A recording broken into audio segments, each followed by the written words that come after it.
Hey guys, it's Divyansh. Welcome back to another episode of football daily. और आज के episode की जो हमारी पहली अपडेट आती है वो आती है मैनचेस्टर यूनाइटेड के स्टार क्रिस्टियानो रोनाल्डो से। और कहीं ना कहीं हर एपिसोड की जो बिगेस्ट अपडेट होती है ना वो क्रिस्टियानो रोनाल्डो के रिगार्डिंग है, क्योंकि इस तरह सिचुएशन ही ऐसी है कि वो अपने आप पे अनएक्सपेक्टेड भी है। और कहीं ना कहीं यार एज ए यूनाइटेड फैन देखो गांठ तो फट रही है, क्योंकि मुद्दा इस चीज़ का नहीं है कि इसका रिजल्ट क्या होगा, मुद्दा इस चीज़ का है कि ये जर्नी होने वाली है, ये एक्चुअली में कितनी ज़्यादा अनएक्सपेक्टेड होगी। और at the end of the day ऐसा सही में ना हो कि यूनाइटेड इस रेस में, इस पूरी स्टोरी लाइन में कहीं ना कहीं यूनाइटेड और रोनाल्डो का जो लिंक है ना वो यहाँ पर टूट जाए। लेकिन डेफिनेटली यार एपिसोड में आगे जाने से पहले let's actually talk about professional football, let's actually talk about mad about sport. देखो यार, हम सबकी कहानी है, हम क्रिएटर्स की एक फुटबॉल से रिलेटेड स्टोरी है, तुम सब्सक्राइबर्स की, तुम व्यूअर्स की, कहीं ना कहीं तुम सबकी अपने आप एक स्टोरी है। लेकिन एक्चुअली मैं उस फुटबॉल स्टोरी में कहीं ना कहीं अगर वो प्रोफेशनल तुम उसको लेके जाना चाहते हो ना, देन डेफिनेटली अपकमिंग जो वर्कशॉप है मैड अबाउट स्पोर्ट्स की, तुमको उसका पार्ट होना पड़ेगा। तुम हो, मैं हूँ यार, मैं ऑलरेडी तुमको बता चुका हूँ कि मैंने मैड अबाउट स्पोर्ट्स की 1 और या 2 वर्कशॉप ज़रूर ली हैं यूट्यूब क्रिएटर बनने से पहले। बहुत ज़्यादा इन डेप्थ एनालिसिस वो करते हैं, सर्टिफिकेट तुमको यहाँ पे मिलता है। और डेफिनेटली तुमको अगर प्रोफेशनली फुटबॉल नहीं बल्कि कोई और स्पोर्ट्स भी अगर लेके जा रहा है ना, तो तुमको सर्टिफिकेशन या फिर अगर कहे कि वो जो अप्रोच है, वो स्टाइल तुमको बहुत ज़्यादा ज़रूरी है। और ये वर्कशॉप एक्चुअली में तुमको पिन पॉइंट वही प्रोवाइड करती है। तो डू मेक श्योर जो मैंने तुमको यहाँ पे रजिस्ट्रेशन का लिंक दिया है उस पर जाके तुम साइन अप करो, and I will see you guys in the workshop as well. लेकिन इसी के साथ बात करते हैं अपनी आज की पहली अपडेट से, जो कि आती है क्रिस्टियानो रोनाल्डो से। और भाई हम कल के एपिसोड में डिस्कस कर रहे थे कैसे काफ़ी लोग कमेंट सेक्शन में ये चीज़ लोग जब पॉसिबिलिटी को हमने ब्रेक डाउन किया था क्या रोनाल्डो बायर्न में जा सकता है, और वहाँ पे तुमको मैंने जो 2 रीज़न बताए थे भाई, कोइंसिडेंटली आज मेन स्ट्रीम ने वो कवर कर दिया। यहाँ तक कि मेन स्ट्रीम ने यही नहीं बल्कि यहाँ पर जो अपने ट्रांसफर गुरु हैं फेब्रिजियो रोमेनो, उन्होंने भी इस चीज़ पे कहीं ना कहीं ट्वीट करके अपने रिपोर्ट में ये चीज़ मेंशन करी है कि ऐसा कहीं ना कहीं हुआ है। या डेफिनेटली उन्होंने डायरेक्टली नहीं कहा, लेकिन लिंक तो उन्होंने इनडायरेक्टली दे ही दिया है। अब स्टोरी को स्क्रैच से स्टार्ट करते हैं और देखते हैं कि एक्चुअली में हुआ क्या है। अब अकॉर्डिंग टू रिपोर्ट्स, यहाँ पर हमने कल के एपिसोड में सिर्फ एक सोर्स को हमने लिया था, वो था AS डेवरस। लेकिन आज के एपिसोड में बहुत सारे सोर्सेज हैं, और उन सब के सोर्सेज का जो स्टार्टिंग पॉइंट है ना वो ये है कि जॉर्ज मेंडेस जो कि रोनाल्डो के एजेंट है, उन्होंने यहाँ पर बायर्न म्यूनिख को ये चांस ऑफर किया कि भाई तुम क्रिस्टियानो रोनाल्डो की सर्विस को ले सकते हो। इस पर बहुत डिस्कशन हुआ, इस पर कहीं ना कहीं डेफिनेटली इसके प्रोज गिने गए और इसके कॉन्स गिने गए। लेकिन at the end of the day कहीं ना कहीं बायर्न म्यूनिख ने इस ऑफर को रिजेक्ट कर दिया है, और उन्होंने कहीं ना कहीं यहाँ पर मना कर दिया है कि वो क्रिस्टियानो रोनाल्डो को साइन नहीं करेंगे। आप सबसे पहले अगर प्रोज की बात करें तो देखो यार, डेफिनेटली जब बात हम मेसी की बात करते हैं, जब हम बात रोनाल्डो की करते हैं, जब हम बात एम्बापे, इतने बड़े बड़े स्टार्स की हम बात करते हैं, जो कि आज के टाइम में कहीं ना कहीं देखो स्पोर्टिंग सेंस में तो हम करते हैं, लेकिन अगर यहाँ पर बिजनेस पॉइंट ऑफ व्यू से ही बात करें तो इनके बहुत ज़्यादा फायदे हैं। तो अगेन अगर रोनाल्डो बायर्न म्यूनिख जाता है तो ऑफकोर्स काफ़ी सारे फैंस इस चीज़ को गिनाएंगे कि भाई जर्सीज बिकेंगे, सोशल मीडिया प्रेजेंस बढ़ेगा, यहाँ पर कहीं ना कहीं जो व्यूअरशिप है बुंदेसलीगा की वो बढ़ेगी, बायर्न म्यूनिख की प्रेजेंस यूरोपियन ऑडियंस में, अगर हम एशियन ऑडियंस की बात करें तो उसमें भी काफ़ी बढ़ेगी। नो ऑफेंस अगर कोई ऑलरेडी बायर्न म्यूनिख का फैन है तो ये कहीं ना कहीं गो टू आर्ग्यूमेंट हमारा होता है। लेकिन अगर बात करें यहाँ पर कॉन्सिक्वेंस की, अब देखो रोनाल्डो को इस डील से क्या मिल रहा था। देखो उसको बहुत इजीली उसको चैंपियंस लीग फुटबॉल मिल रहा था, उसको कहीं ना कहीं बुंदेसलीगा टाइटल पे काफ़ी अच्छा खासा हक मिल रहा था, क्योंकि ऑफकोर्स हर सीजन हम देखते हैं कि बायर्न म्यूनिख बुंदेसलीगा टाइटल जीतती है और काफ़ी अच्छे फैशन में जीतती है, इररिस्पेक्टिव ऑफ द फैक्ट कि बुंदेसलीगा कितना ही कॉम्पिटिटिव हो, लेकिन बायर्न म्यूनिख हमेशा से उस कॉम्पिटिशन को जीतने में सक्सेसफुल रहती है। तो डेफिनेटली हम कह सकते थे कि क्रिस्टियानो रोनाल्डो को जो प्राइमरी फोकस रहता है हमेशा कि वो हाईएस्ट लेवल पे कम्पीट करे, और अपने 37 ईयर्स का वो ऑलरेडी हो चुका है, लास्ट ईयर्स वो कहीं ना कहीं कम्पीट करता रहे। अब डेफिनेटली इन आर्ग्यूमेंट्स का मतलब ये नहीं है कि एज अ मैनचेस्टर फैन मैं इस चीज़ को डिनाई कर रहा हूँ कि वो यूनाइटेड में रहेगा ही नहीं, बल्कि मैं तो हर दिन यही चाहता हूँ कि वो यूनाइटेड में ही रहे, और कहीं ना कहीं इस यूनाइटेड के जो रीबिल्ड का पहला साल है ना, इसको प्रॉपरली वो लीड करे, एंड आई स्टिल बिलीव कि वो इसको लीड करेगा। लेकिन डेफिनेटली वापस से अपने मुद्दे पे आते हैं। अब कॉन्सिक्वेंसेस की हम बात करेंगे क्यों एक्चुअली में बायर्न म्यूनिख ने इस चीज़ को मना करी। तो कल के एपिसोड में मैंने तुमको एक चीज़ कही थी कि बायर्न म्यूनिख को एक्चुअली में अपने आप को कन्विंस करना पड़ेगा कि वो लेवेंडोव्स्की से पूरा छोड़ रहा है। अगर आज के हम रीजनिंग की बात करें, रिपोर्ट्स की हम अगर उस मेंशंस की बात करें, रिपोर्ट्स में उस स्टेटमेंट्स की हम बात करें, तो वो कोट्स यहाँ पर एक्चुअली में ये चीज़ बताते हैं कि सबसे पहली बात तो देखो बायर्न म्यूनिख अगर लेवेंडोव्स्की को जाने ही नहीं देना चाहती, मतलब तुम मान के चलो कि बार्सिलोना की नाक में दम कर देगी बायर्न म्यूनिख, इस तरीके का उनका एटीट्यूड है कि वो लेवेंडोव्स्की को जाने ही नहीं देना चाहती। लेकिन अगर इनकेस लेवेंडोव्स्की जाता भी है तो उनका जो प्लान बी है वो हम कल डिस्कस करा था, और वो था सादियो माने की वैरायटी ऑफ पोजीशन। ये चीज़ हमने जर्गन क्लॉप में के अंडर भी देखी, और ये चीज़ हम नागल्समैन के अंडर भी देखेंगे कि चाहे 4-3-3 फॉर्मेशन हो या फिर एक्चुअली में 3-4-3 फॉर्मेशन हो, नागल्समैन के पास एक्चुअली में आइडियाज़ है कि वो सादियो माने को अलॉन्ग साइड लेवेंडोव्स्की कैसे यूज़ कर सकता है, और लेवेंडोव्स्की को रिप्लेस करने के उसके उस पर्पस से, उस पर्सपेक्टिव से कैसे यूज़ कर सकता है। तो यानी कि कुल मिला के बायर्न म्यूनिख का जो आइडिया है वो ये है कि अगर लेवेंडोव्स्की चला गया तो उसका सॉल्यूशन हम खुद के क्लब में ही ढूंढेंगे rather than going again in the transfer market, और वो आंसर उनको मिलता है सादियो माने। इसी के साथ अगर बात करें अगर दूसरे पर्पस की, तो वो आता है यहाँ पर कहीं ना कहीं एक्चुअली में पैसों का। अब देखो ये चीज़ हम कल भी डिस्कस करी थी, मैंने तुमको अपना ओपिनियन बताया था कि मेरे को लगता है कि ये जो पैसों का खेल होता है ना, यहाँ पर ज़्यादा कोई कुछ कर नहीं सकता, क्योंकि देखो यहाँ पर बार्सिलोना बायर्न म्यूनिख के जो सीईओ हैं, कहीं ना कहीं यहाँ पर फेब्रिजियो ने तो उसको क्लियर कटा के कह दिया कि बायर्न म्यूनिख के सीईओ ने बिल्कुल मना कर दिया है कि yes Ronaldo is a top superstar, लेकिन कहीं ना कहीं ऐसे potential deal with Bayern Munich थे कि से झूठ है, सरासर गलत है। अगर हम रिपोर्ट्स की हम माने तो कहीं ना कहीं वो ये मानते हैं कि बायर्न म्यूनिख इतना पैसा पे ही नहीं कर सकती। अब चाहे उनको ऑफकोर्स जो बिजनेस पॉइंट ऑफ व्यू है वो उन्होंने भी देखा होगा कि जर्सीज वगैरह सब, लेकिन स्टिल उन्होंने इस चीज़ पे कहीं ना कहीं अपना स्टबर्न स्टैंड रखा कि देखो रोनाल्डो को जो पैसा हमको देना पड़ेगा वो हमारे पास है ही नहीं, तो कहीं ना कहीं हम इस तरीके की डील कर ही नहीं सकते।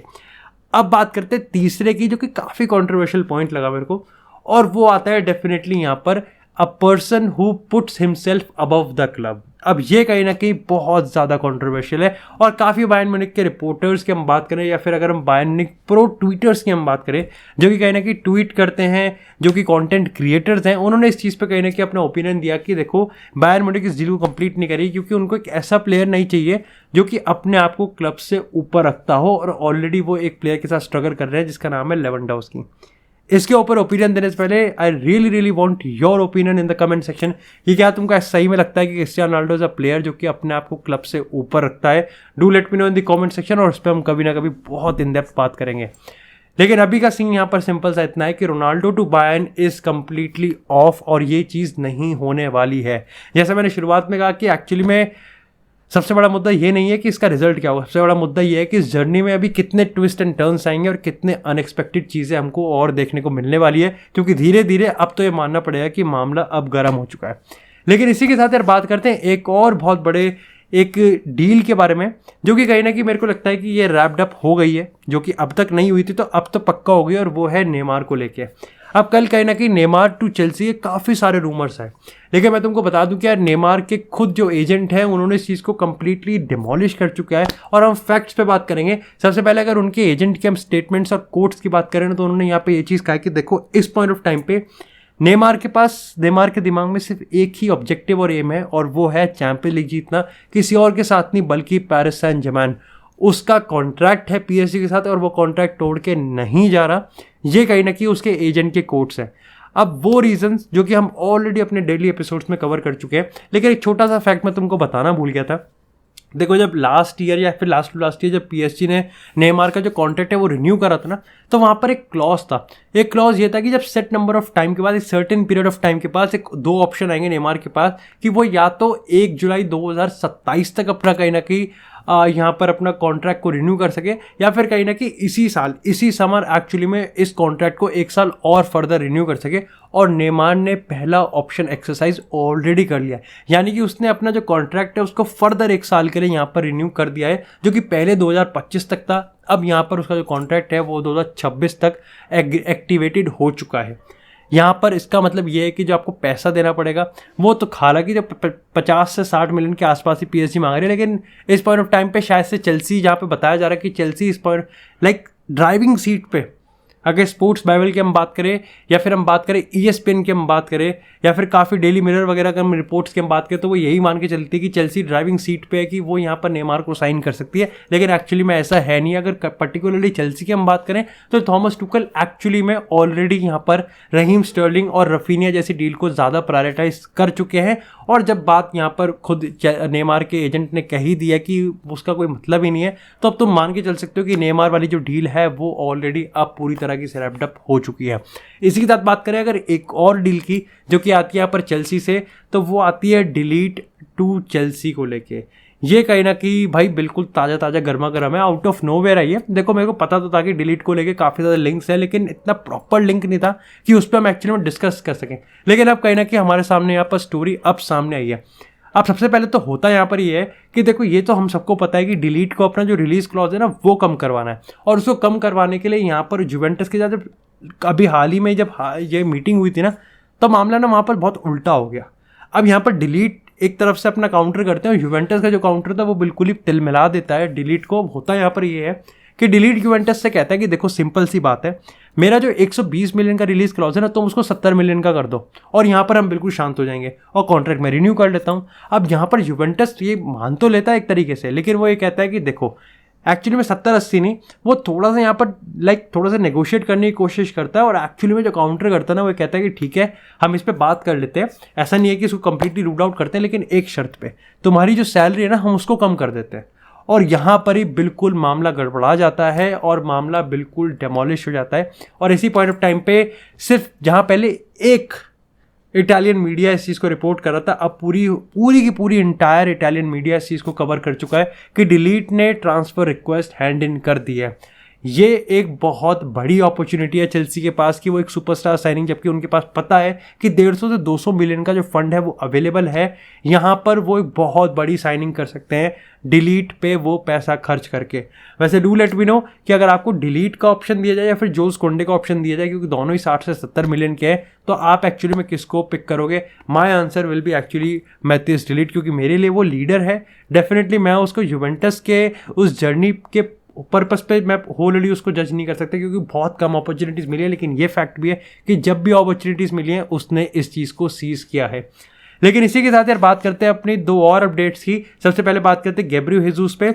अब यहाँ पर डेविड ऑर्नस्टीन ने एक रिपोर्ट में अपने एक पॉडकास्ट में इस चीज़ को मेंशन किया है कि जो सबसे पॉसिबल डेस्टिनेशन लगती है गैब्रियल हेजूस की वो यहाँ पर आर्सेनल ही लगती है। लेकिन स्टिल यहाँ पर आर्सेनल और मैनचेस्टर सिटी के बीच में कोई भी एग्रीमेंट नहीं हुआ है। अच्छी बात यह है आर्सेनल फैंस के लिए कि जो एग्रीमेंट नहीं हुआ है वो ट्रांसफ़र फ़ी को लेके हुआ है। ऐसा नहीं है कि प्लेयर को यहाँ पर जाना नहीं है, क्योंकि देखो मुद्दा तो है मैनचेस्टर सिटी से लेके सीधा आर्सेनल, यानी कि चैंपियन लीग से सीधा यूरोपा फुटबॉल, यहाँ पर प्रॉब्लम तो होती है। लेकिन कहीं ना कहीं हमको ये भी मानना पड़ेगा कि आर्सेनल बहुत ज़्यादा इंटरेस्टेड है, और मिकेल आर्टेटा कहीं ना कहीं काफ़ी ज़्यादा डेडिकेटेड है कि ठीक है मेरे को अपना जो अटैक है ना वो इसके अराउंड ही बनाना है, और पैसा तो हम दे देंगे। देखो इस ट्रांसफर मार्केट में मेरे को ये तो समझ में आ गया कि ऐसा नहीं है कि आर्सेनल पे पैसा ही नहीं है, दे हैव द मनी, लेकिन वो इसको काफ़ी कंस्ट्रक्टिवली और काफ़ी केयरफुली स्पेंड कर रहे हैं, which is something very very good. खैर ये यूनाइटेड भी कर रही है, लेकिन पता नहीं क्यों फिर भी मेरे को तिलमिला हो रही है कि यूनाइटेड काफ़ी ज़्यादा बकचोदी काट रही है और बकर काट रही है। लेकिन इसी के साथ बात करते हैं अपनी लास्ट अपडेट की इस एपिसोड की, और वो आती है यहाँ पर मैनचेस्टर सिटी से। तो भाई मैनचेस्टर सिटी ने एक और डील साइन कर ली है, और वो इस बार साइन करते हैं कैल्विन फिलिप्स को फ्रॉम लीड्स यूनाइटेड। सबसे इंटरेस्टिंग पॉइंट मेरे को लगता है सारा 42 मिलियन में इन्होंने डील कंप्लीट कर दी है। लाइक एक ऐसा प्लेयर जो कि लीड्स यूनाइटेड का one of the most important player है, इंग्लैंड टीम का काफ़ी इंपॉर्टेंट प्लेयर है, काफ़ी अवार्ड जीत चुका है, काफ़ी यंग है, और उसको 42 मिलियन में इसको खींच लिया है। खैर हम ये भी चीज़ कह सकते हैं कि इसके हिंट तो हमको मिल ही गए थे कि लीड्स यूनाइटेड में वो ज़्यादा टिकेगा नहीं। लेकिन ठीक है, लीड्स यूनाइटेड की मजबूरी में मैं समझ सकता हूँ, उनको लगा होगा कि अगर एक्चुअली में किसी टाइम अगर हमको कैश इन करना है तो वो इसी टाइम हमको कैश इन करना पड़ेगा, अगले साल हमें ये भी नहीं मिलेगा। मैनचेस्टर सिटी की बात करें, भाई इन्होंने आग लगा रखी है। अर्लिंग हालैंड, कैल्विन फिलिप्स, और अब यहाँ पर कुकुरेला को भी ये ले आएंगे। हाँ ये है कि आउटगोइंग भी कर रहे हैं, अच्छी खासी आउटगोइंग कर रहे हैं, लेकिन कहीं ना कहीं जो इनटेक्स है ना वो मैं समझ पा रहा हूँ कि यहाँ पर पेप गार्डियोला बिल्कुल अपना वो अपना जो उसका कहते हैं ना कि ओवर तो नहीं लेकिन कॉम्प्लिकेटेड और स्ट्रैटेजिक एक्सीलेंस का यूज़ करते हुए अगेन वो एक ऐसा सिस्टम बना रहा है जो कि अर्लिंग हालैंड की डील को पूरा का पूरा जस्टिफाइड मान के चलता है, and that's why he is a genius. And let's hope कि उसके ये जो कैलकुलेशन है ना, खैर अभी कुकुरेला वाली कैलकुलेशन मेरे को इतनी कोई खास समझ में नहीं आई, क्योंकि जिनचेंको भी मेरे को उतना ही अच्छा लगता है जितना कहीं ना कहीं as a alternative left back किसी भी एक टॉप सुपरस्टार टीम में मेरे को मैं एक्सपेक्ट करता हूँ। तो मेरे को लगता है कि जिनचेंको है तो कुकुरेला थोड़ी सी ओवर जाती है। But do let me no कि आपको अगर पता है कि जो कुकुरेला का जो एसेंस इंपॉर्टेंस होगा मैनचेस्टर सिटी की टीम में जो कि मैं मिस आउट कर रहा हूँ, तो do let me know in the comment section. बाकी that's it for this episode guys. I hope आपको एपिसोड पसंद आया। एपिसोड को लाइक करें, चैनल को सब्सक्राइब करें, आपको इसी तरह फुटबॉल से एक्सक्लूसिव कंटेंट चैनल में मिलता रहेगा। तब तक के लिए stay tuned, stay safe, and I will see you in the next